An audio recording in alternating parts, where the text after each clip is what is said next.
Hello Dragon Wisps, welcome to today's video. For today's video, I'm going to be reading chapter 16 of New Moon.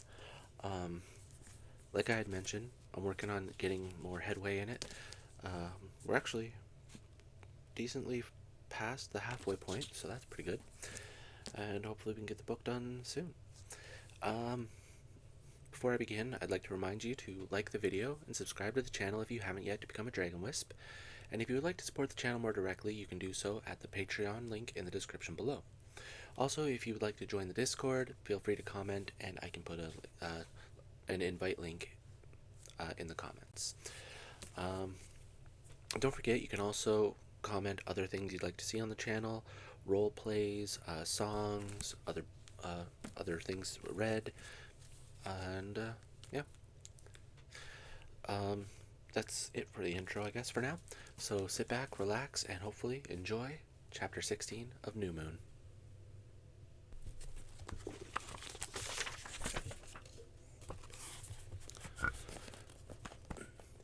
Chapter 16, Paris. At that moment, my head broke the surface. How disorienting. I'd been sure I was sinking. The current wouldn't let up. It was slamming me against more rocks. They beat against the center of my back sharply, rhythmically, pushing the water from my lungs. It gushed out in amazing volume, absolute torrents pouring from my mouth and nose. The salt burned and my lungs burned, and my throat was too full of water to catch a breath, and the rocks were hurting my back. Somehow I stayed in one place, though the waves still heaved around me. I couldn't see anything but water everywhere, reaching for my face. Breathe, a voice wild with anxiety ordered, and I felt a cruel stab of pain when I recognized the voice, because it wasn't Edward's. I could not obey. The waterfall pouring from my mouth didn't stop long enough for me to catch a breath. The black, icy water filled my chest, burning. The rock smacked into my back again, tight, right between my shoulder blades, and another volley of water choked its way out of my lungs. Breathe, Bella. Come on, Jacob begged. Black spots bloomed across my vision, getting wider and wider, blocking out the light. The rock struck me again. The rock wasn't cold like the water. It was hot on my skin. I realized it was Jacob's hand, trying to beat the water from my lungs. The iron bar that had dragged me from the sea was also warm. My head whirled. The black spots covered everything. Was I dying again then? I didn't like it. This wasn't as good as the last time. It was only dark now. Nothing worth looking at here. The sound of the crashing waves faded into the black and became a quiet, even whoosh that sounded like it was coming from the inside of my ears. Bella? Jacob asked, his voice still tense but not as wild as before. Bella, honey, can you hear me? The contents of my head swished and rolled sickeningly, like they joined the rough water. How long has she been unconscious? Someone else asked. The voice that was not Jacob's shocked me, jarred me into a more focused awareness.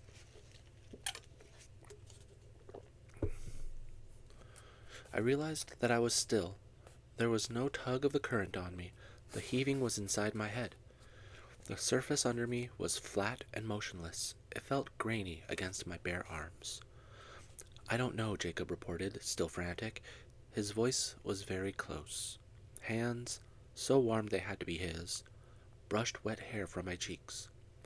A few minutes. It didn't take long to tow her to the beach. The quiet whooshing inside my ears was not the waves. It was the air moving in and out of my lungs again. At each breath burned. The passageways were as raw as if I'd scrubbed them out with steel wool. But I was breathing, and I was freezing.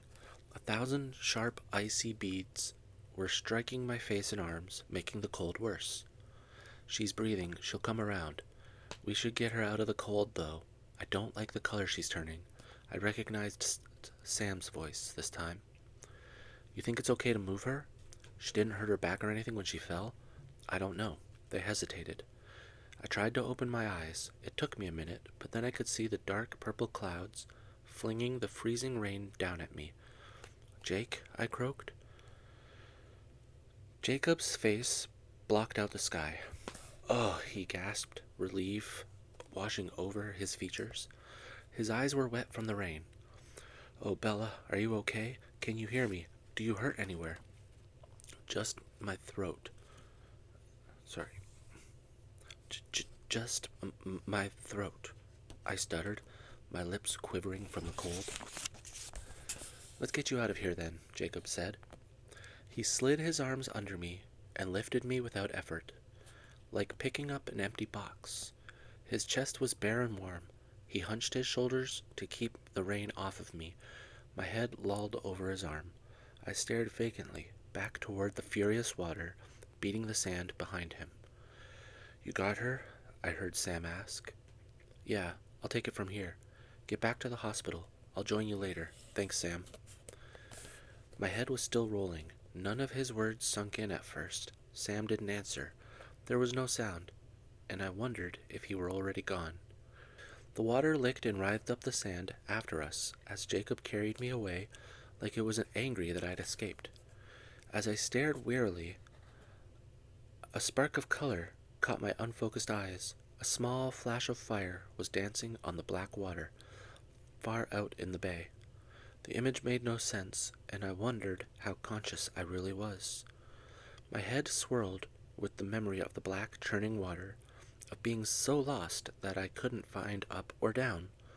So lost, but somehow, Jacob... How did you find me? I rasped. I was searching for you, he told me. He was half jogging through the rain, up the beach toward the road. I followed the tire tracks to your truck, and then I heard you scream. He shuddered. Why would you jump, Bella? Didn't you notice that it's turning into a hurricane out here? Couldn't you have waited for me? Anger filled his tone as the relief faded. Sorry, I muttered. It was stupid. Yeah, it was really stupid, he agreed, drops of rain shaking free of his hair as he nodded. Look, do you mind saving the stupid stuff for when I'm around? I won't be able to concentrate if I think you're jumping off cliffs behind my back. Cliffs behind my back. Sure, I agreed, no problem. I sounded like a chain smoker. I tried to clear my throat and then winced. The throat clearing felt like stabbing a knife down there. What happened today? Did you find her? It was my turn to shudder, though I wasn't so cold here right next to his ridiculous body heat. Jacob shook his head. He was still more running than walking as he headed up the road to his house. No, she took off into the water. The bloodsuckers have the advantage there. That's why I raced home. I was afraid she was going to double back swimming. You spend so much time on the beach. He trailed off, a catch in his throat. Sam came back with you. Is everyone else home too? I hoped they weren't still out searching for her. Yeah, sort of. I tried to read his expression, squinting into the hammering rain. His eyes were tight, with worry or pain. The words that hadn't made sense before suddenly did. You said hospital. Before to Sam. Is someone hurt? Did she fight you? My voice jumped up an octave, sounding strange with the hoarseness. No. When we got back, Em was waiting with the news. It's Harry Clearwater. Harry had a heart attack this morning. Harry? I shook my head, trying to absorb what he was saying. Oh no, does Charlie know? Yeah, he's over there too, with my dad. Is Harry going to be okay? Jacob's eyes tightened again. It doesn't look so great right now. Abruptly, I felt really sick with guilt. Felt truly horrible about the brainless cliff dive. Nobody needed to be worrying about me right now. What a stupid time to be reckless. What can I do? I asked. At that moment, the rain stopped. I hadn't realized we were already back to Jacob's house until he walked through the door. The storm pounded against the roof. You can stay here, Jacob said as he dumped me on the short couch. I mean it, right here. I'll get you some dry clothes. I let my eyes adjust to the dark room while Jacob banged around his bedroom. The cramped front room seemed so empty without Billy, almost desolate. It was strangely ominous, probably just because I knew where he was.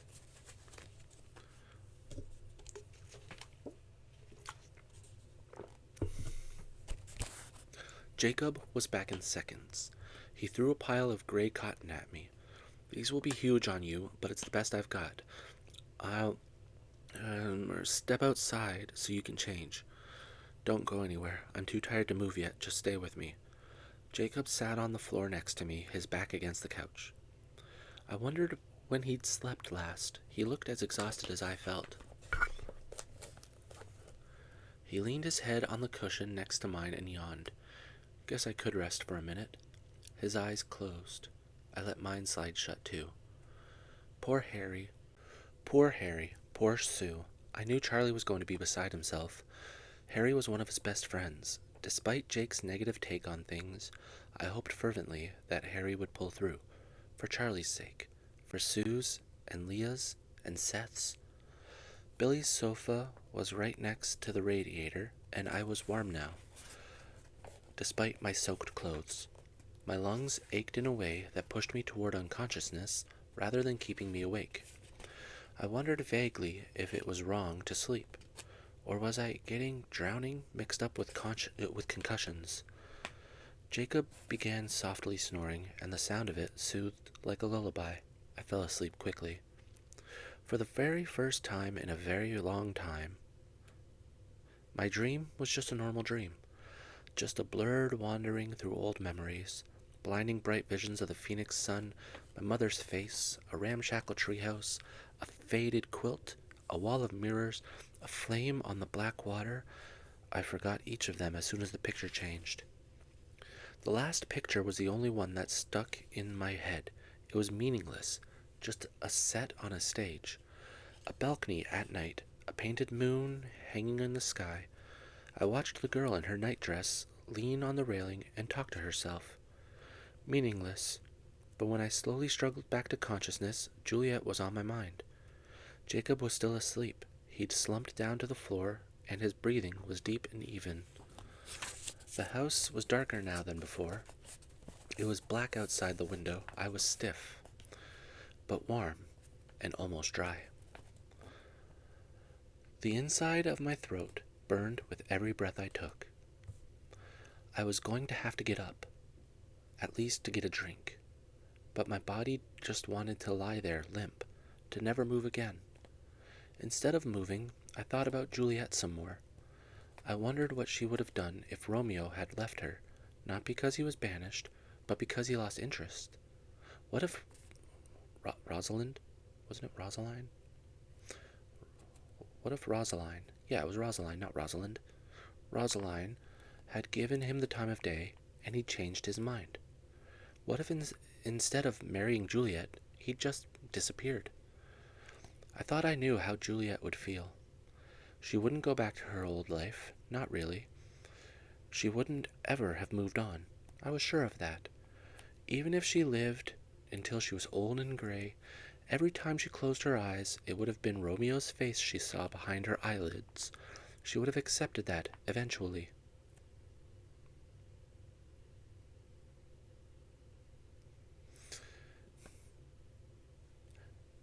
I think that... Oh, I was blocking the light. Sorry. I think that's a different Leonardo DiCaprio movie. I wondered if she would have married Paris in the end, just to please her parents, to keep the peace. No, probably not, I decided. But then, the story didn't say much about Paris. He was just a stick figure, a placeholder, a threat, a deadline to force her hand. What if there were more to Paris? Pretty sure he was the prince's cousin or something. What if Paris had been Juliet's friend, her very best friend? What if he was the only one she could confide in about the whole devastating thing with Romeo? The one person who really understood her and made her feel halfway human again. What if he was patient and kind? What if he took care of her? What if Juliet knew she couldn't survive without him? What if he really loved her and wanted her to be happy? And what if she loved Paris? Not like Romeo, nothing like that, of course, but enough that she wanted him to be happy too. Jacob's slow, deep breathing was the only sound in the room, like a lullaby hummed to a child, like the whisper of a rocking chair, like the ticking of an old clock when you had nowhere you needed to go. It was the sound of comfort. If Romeo was really gone, never coming back, would it have mattered whether or not Juliet had taken Paris up on his offer? Maybe she should have tried to settle into the leftover scraps of life that were left behind. Maybe that would have been as close to happiness as she could get. I sighed and then groaned when the sigh scraped my throat. I was reading too much into the story. Romeo wouldn't change his mind. That's why people still remembered his name, always twined with hers, Romeo and Juliet. That's why it was a good story. Juliet gets dumped and ends up with Paris would have never been a hit. Well, I mean, there's more to it, but I guess I'll get into that after. I closed my eyes and drifted again, letting my mind wander away from the stupid play I didn't want to think about anymore. I thought about reality instead, about jumping off the cliff and what a brainless mistake that had been. And not just the cliff, but the motorcycles and the whole irresponsible Evel Knievel bit. What if something had happened to me? What would that do to Charlie? Harry's heart attack had pushed everything suddenly into perspective for me. Perspective that I didn't want to see, because if I admitted to the truth of it, it would mean that I would have to change my ways. Could I live like that? Maybe. It wouldn't be easy. In fact, it would be downright miserable to give up my hallucinations, to try to be a grown-up. But maybe I should do it, and maybe I could if I had Jacob. I couldn't make that decision right now. It hurt too much. I'd think about something else. Images from my ill-considered afternoon, stunned, rolled through my head while I tried to come up with something pleasant to think about. The feel of the air as I fell, the blackness of the water, the thrashing of the current. Edward's face. I lingered there for a long time, Jacob's warm hands trying to beat life back into me. The stinging rain flung down by the purple clouds, the strange fire on the waves. There was something familiar about that flash of color on top of the water. Of course, it couldn't really be fire. My thoughts were interrupted by the sound of a car squelching through the mud on the road outside. I heard it stop in front of the house, and doors started opening and closing. I thought about sitting up, and then decided against the idea. Billy's voice was easily identifiable, but he kept it uncharacteristically low, so that it was only a gravelly grumble. The door opened, and the light flicked on. I blinked, momentarily blind. Jake startled awake, gasping and jumping to his feet. "Sorry," Billy grunted. "Did we wake you?" My eyes slowly focused on his face, and then, as I could read his expression, they filled with tears. "Oh no, Billy," I moaned. He nodded slowly, his expression hard with grief. Jake hurried to his father and took one of his hands. The pain made his face suddenly childlike. It looked odd on top of the man's body. Sam was right behind Billy, pushing his chair through the door. His normal composure was absent from his agonized face. "I'm so sorry," I whispered. Billy nodded. "It's going to be hard all around. Where's Charlie?" "Your dad is still at the hospital with Sue. There are a lot of arrangements to be made." I swallowed hard. "I'd better get back there," Sam mumbled, and he ducked hastily out the door. Billy pulled his hand away from Jacob, and then he rolled himself through the kitchen toward his room.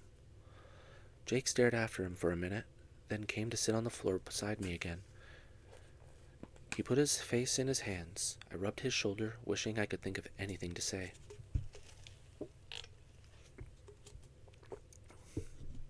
After a long moment, Jacob caught my hand and held it to his face. "How are you feeling? Are you okay? I probably should have taken you to a doctor or something," he sighed. "Don't worry about me," I croaked. He twisted his head to look at me. His eyes were rimmed in red. "You don't look so good." "I don't feel so good either, I guess. I'll go get your truck and then take you home." You probably ought to be there when Charlie gets back. Right.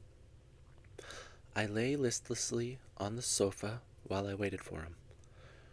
Billy was silent in the other room. I felt like a peeping Tom, peering through the cracks at a private sorrow that wasn't mine. It didn't take Jake long. The roar of my truck's engine broke the silence before I expected it. He helped me up from the couch without speaking, keeping his arm around my shoulder when the cold air outside made me shiver. He took the driver's seat without asking, and then pulled me next to his side to keep his arm tight around me. I leaned my head against his chest. "How will you get home?" I asked. "I'm not going home. We still haven't caught the bloodsucker, remember?" My next shudder had nothing to do with that cold.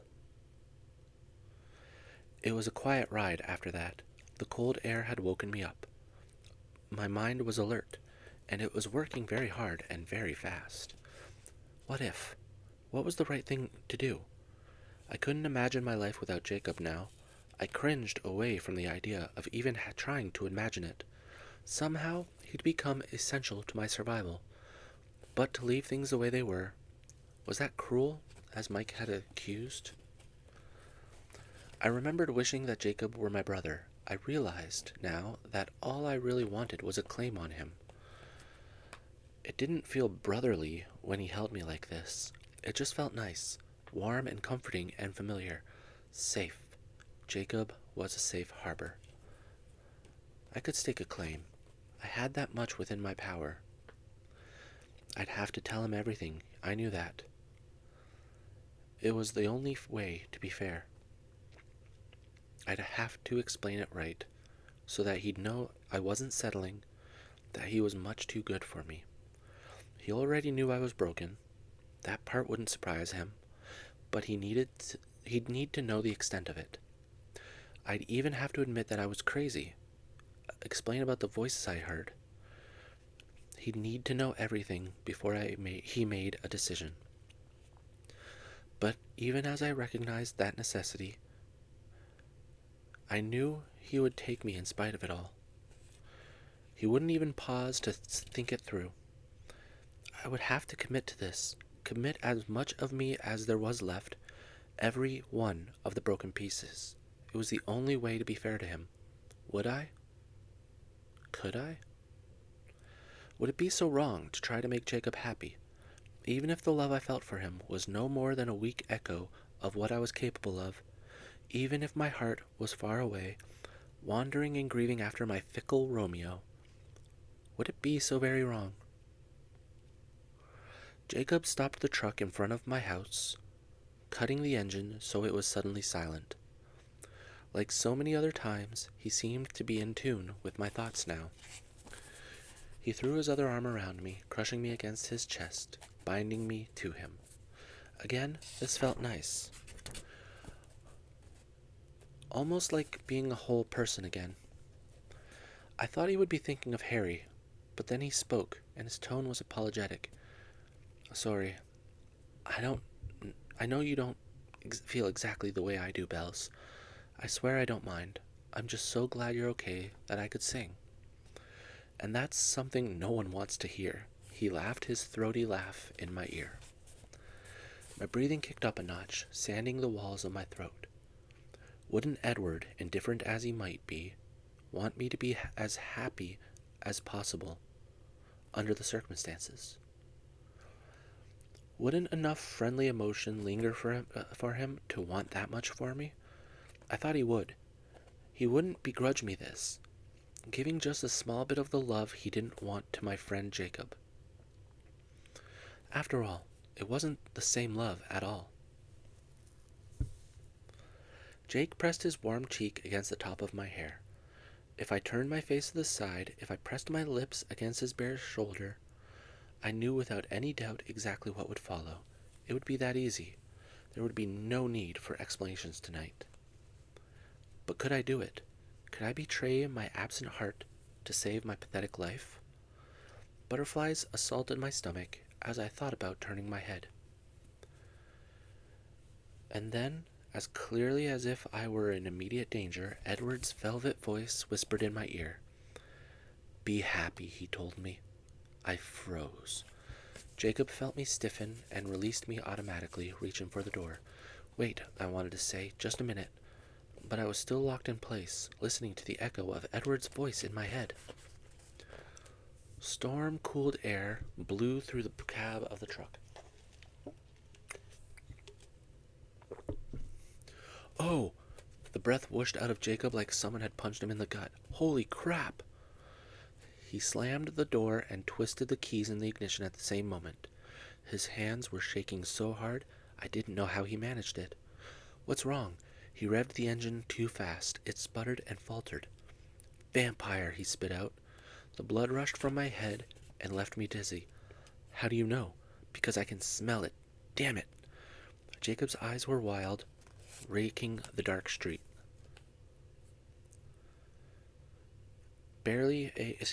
He barely seemed aware of the tremors that were rolling through his body.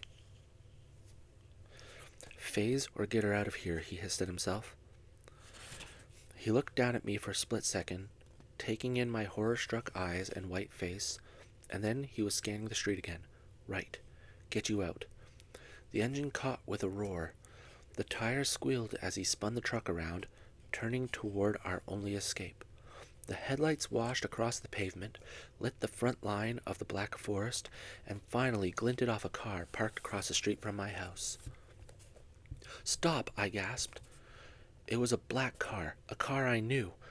I might be the furthest thing from an audiophile, but I could tell you everything about that particular car. It was a Mercedes S55 AMG. I knew the horsepower and the color of the interior. I knew the feel of the powerful engine purring through the frame. I knew the rich smell of the leather seats and the way the extra dark tint made noon look like dusk through those windows. It was Carlisle's car. Stop, I cried again, louder this time because Jacob was gunning the truck down the street. What? It's not Victoria. Stop, stop, I want to go back. He stomped on the brakes so hard I had to catch myself against the dashboard.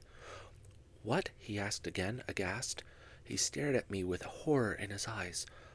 It's Carlisle's car. It's the Cullens. I know it. He watched dawn break across my face, and a violent tremor rocked his frame. Hey, calm down, Jake. It's okay. No danger, see? Relax. Yeah. Calm, he panted, putting his head down and closing his eyes. While he concentrated on not exploding into a wolf, I stared out the back window at the black car. It was just Carlisle, I told myself.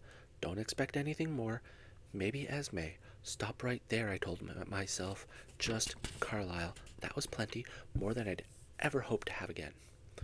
There's a vampire in your house, Jacob hissed, and you want to go back? I glanced at him, ripping my unwilling eyes off the Mercedes, terrified that it would disappear the moment I looked away. Of course, I said, my voice blank with surprise at his question. Of course I wanted to go back. Jacob's face hardened while I stared at him, congealing into the bitter mask that I'd thought was gone for good. Just before he had the mask in place, I caught the spasm of betrayal that flashed in his eyes. His hands were still shaking. He looked 10 years older than me. He took a deep breath. You're sure it's not a trick? He asked in a slow, heavy voice. It's not a trick. It's Carlisle. Take me back. A shudder rippled through his wide shoulders, but his eyes were flat and emotionless. No.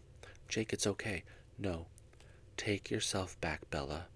His voice was a slap. I flinched as the sound of it struck me. His jaw clenched and unclenched. Look, Bella, he said in the same hard voice. I can't go back. Treaty or no treaty, that's my enemy in there. It's not like that. I have to tell Sam right away. This changes things. We can't be caught on their territory. Jake, it's not a war. He didn't listen. He put the truck in neutral and jumped out the door, leaving it running. Bye, Bella, he called back over his shoulder. I really hope you don't die. He sprinted into the darkness, shaking so hard that his shape seemed blurred. He disappeared before I could open my mouth to call him back. Remorse pinned me against the seat for one long second. What had I just done to Jacob? But remorse couldn't hold me very long. I slid across the seat and put the truck back in drive. My hands were shaking almost as hard as Jake's had been, and this took a minute of concentration. Then I carefully turned the truck around and drove it back to my house. It was very dark when I turned off the headlights. Charlie had left in such a hurry that he'd forgotten to leave the porch lamp on. I felt a pang of doubt, staring at the house deep in shadow. What if it was a trick? I looked back at the black car, almost invisible in the night. No, I knew that car. Still, my hands were shaking even worse than before as I reached for the key above the door. When I grabbed the doorknob to unlock it, it twisted easily under my hand. I let the door fall open. The hallway was black. I wanted to call out a greeting, but my throat was too dry. I couldn't quite seem to catch my breath. I took a step inside and fumbled for a light switch. It was so black, like the black water. Where was that switch? Just like the black water, with the orange flame flickering impossibly on top of it. Flame that couldn't be a fire, but what then? My fingers traced the wall, just searching, still shaking. Suddenly, something Jacob had told me this afternoon echoed in my head, finally sinking in. She took off into the water, he said. The bloodsuckers have the advantage there. That's why I raced home. I was afraid she was going to double back swimming. My hand froze in its searching. My whole body froze into place as I realized why I recognized the strange orange color on the water. Victoria's hair, blowing wild in the wind, the color of fire. She'd been right there in the harbor with me and Jacob. If Sam hadn't been there, if it had just been the two of us, I couldn't breathe or move.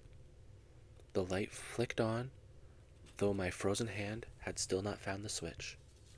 I blinked into the sudden light and saw that someone was there, waiting for me.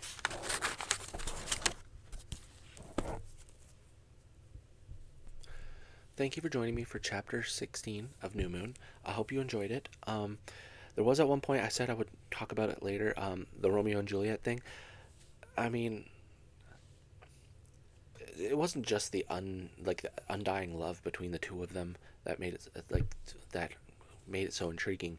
You know, you had the fact that it was like their households were complete enemies, like just flat out black and white enemies. There was no gray area. There like nothing. They were just enemies. So the fact that Romeo and Juliet fell in love despite that is what makes the story so memorable. Not just, oh yeah, well no, she chose him instead of settling for Paris. No, that's an odd look on it, in my opinion. Anyway, moving right along. So that chapter actually did move. I'd say that one moved at an appropriate pace. The Harry part kind of caught me off guard. You might have noticed. I don't know. Because it's something they don't really touch very much on in the movie. It's like, it's done and it's done. You know what I mean? But I digress. We knew going into this that there were going to be differences in the book. Anyway, that's it for today's video. I hope you enjoyed it. Don't forget that you can comment below other things you'd like to see on the channel. You know, feel free to comment just how you're, enjoying the book maybe. Well, not necessarily enjoying it. You might not be enjoying it. I don't know. But, how the book's going for you. Let's leave it at that. Anyway, right about now you should be getting the usual. This side. Yeah. Subscribe button up here. Latest video on the channel over here. Video recommended for you by YouTube over here. And over here be a nice little playlist of the Twilight series. So again, thank you for joining me. And as always, have a peaceful day. Bye.